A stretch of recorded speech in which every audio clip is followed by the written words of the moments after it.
Profil pelajar Pancasila yang kita nyanyikan tadi ada 6. Yang pertama, beriman dan bertakwa pada Tuhan Yang Maha Esa dan berakhlak mulia.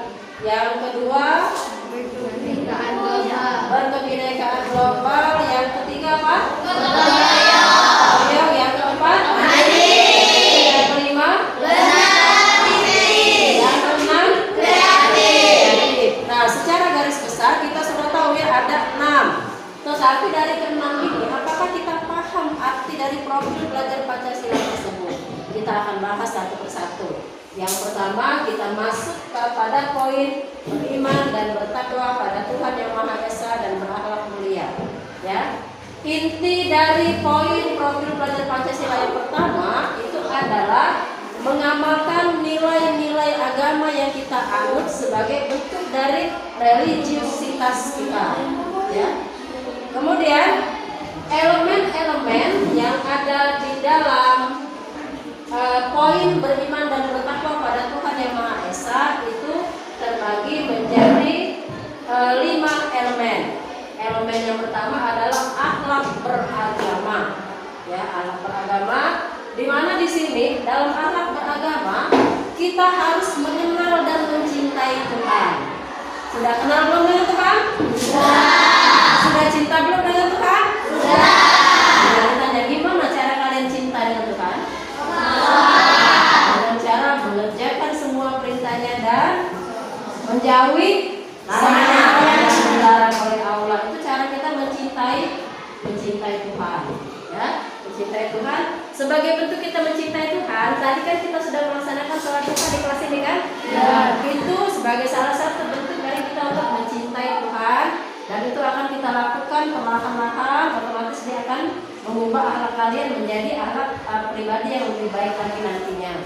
Kemudian berikutnya, mencintai Tuhan, paham tentang ajaran agama kita dan melaksanakan ajaran agamanya. Itu akhlak beragama. Yang kedua, akhlak pribadi. Akhlak pribadi itu diri kita sendiri ya. Artinya kalau kita cinta loh dengan diri kita. Gimana caranya cinta? Cinta dengan diri kita gimana caranya? Ada yang tahu? Cinta dengan diri kita memelihara diri kita loh. Kita pelihara. Kalau sakit berobat itu kan cinta dengan diri kita. Pakaian, kalau pakai pakaian kotor kita kan malu. Masa kita pakai pakaian busuk? Artinya tidak cinta dengan diri sendiri. Kok tega-teganya baju yang sudah busuk masih dipakai? Kok tega-teganya sakit tidak berobat? Itu namanya kita tidak cinta kepada diri kita. Ya, jadi kalau cinta dengan dirinya, sakit, jerawatan, berobat. Tapi kalau jerawatan aku jelek pokoknya, ayo berobat kan. Kalau hilang jerawat kan aku lebih ganteng nih ceritanya. Ya, jadi itu cara kita mencintai diri kita. Kemudian, nih, cintanya banyak.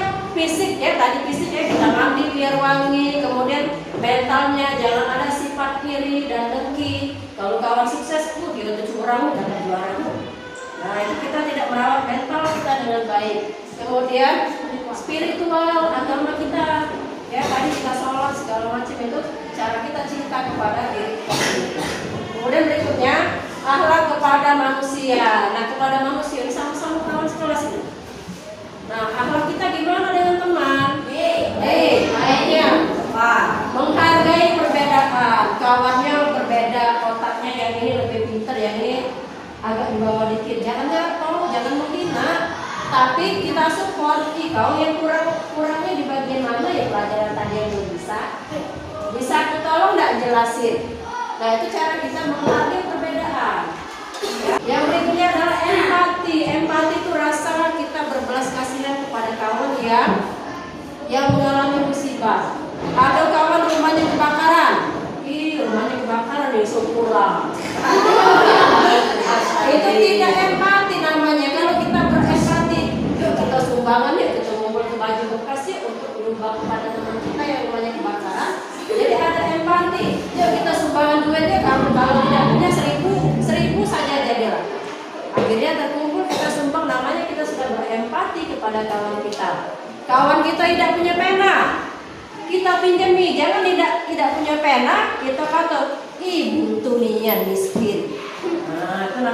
tidak berempati kepada temannya. Aku punya pena nih 2, nih aku pinjemin 1. Itu cara kita berempati kepada teman-teman kita.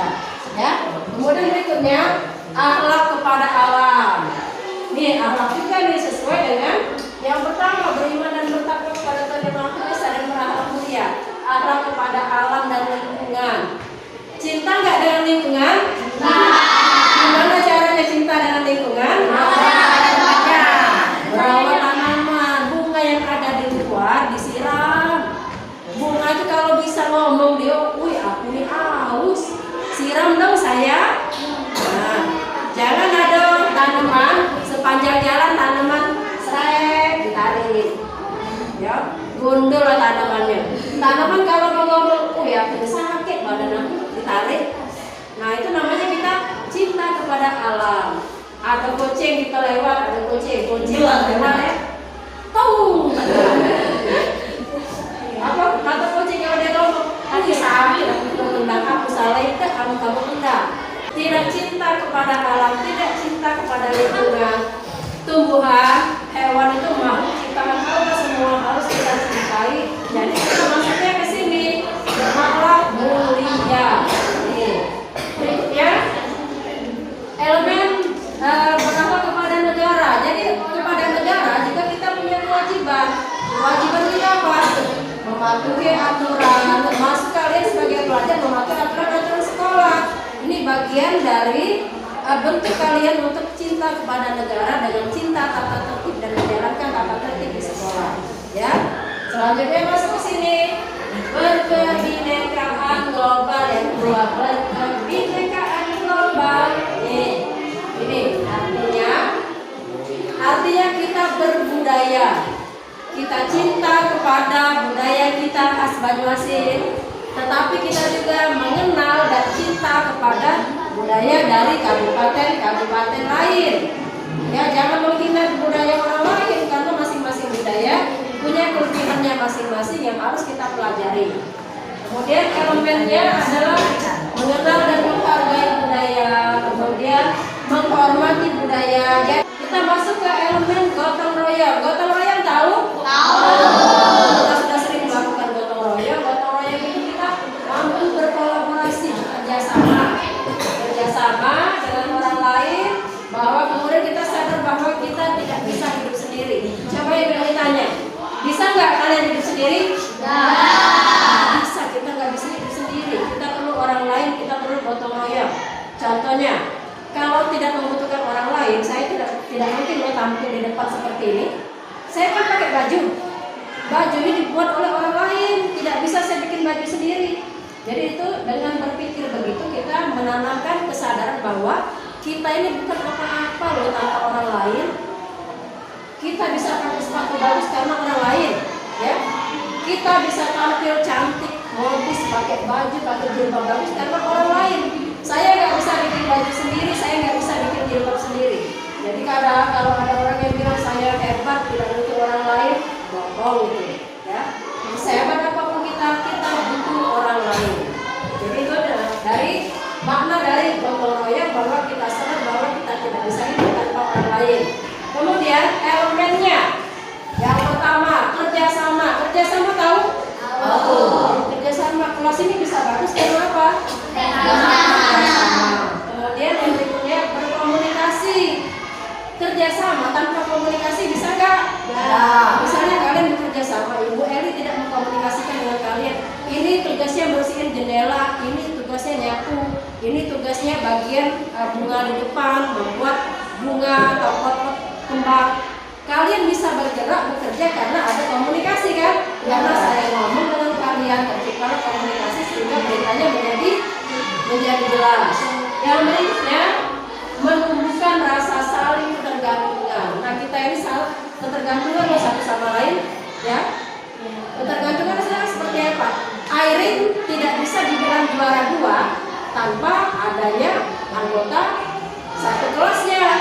Gimana mau juara 2 kalau siswanya cuma 1? Ya, karenanya kita tidak bisa menampik ketergantungan kita kepada orang lain. Kemudian koordinasi. Koordinasi itu apa? Koordinasi itu kita saling bekerja sama. Ini tugasnya ini. koordinasi. Jadi yang bersihin langit-langit duluan, ya, baru bersihin lantai. Jangan bersihkan lantai duluan, nyapu langit-langitnya belum. Akibatnya lantai lah bersih, bersih langit-langit kotor lagi dia. Akibatnya namanya tidak ada koordinasi. Harus ada koordinasi. Yang ini dulu dikerjakan, turunkan kotorannya ke bawah, ya. Baru setelah selesai yang atas bersih, baru bersihkan yang bawah. Itu namanya ada koordinasi. Ya, jadi berakibat nanti dia apa? Kerjanya, hasilnya akan bagus, akan maksimal. Kemudian yang tidak kalah penting adalah peduli. Sudahkah kalian peduli? Sudah. Jadi kalau peduli, ada kawan yang tidak bawa duit jajan, atau bawa duit jajan banyak, kasih lah. Aku kasih 1.000 ya. Nah, aku bawa makanan lebih nih, gorenganku banyak nih, aku bagi 1 tuh. Kemudian kita masuk ke tanggap terhadap lingkungan.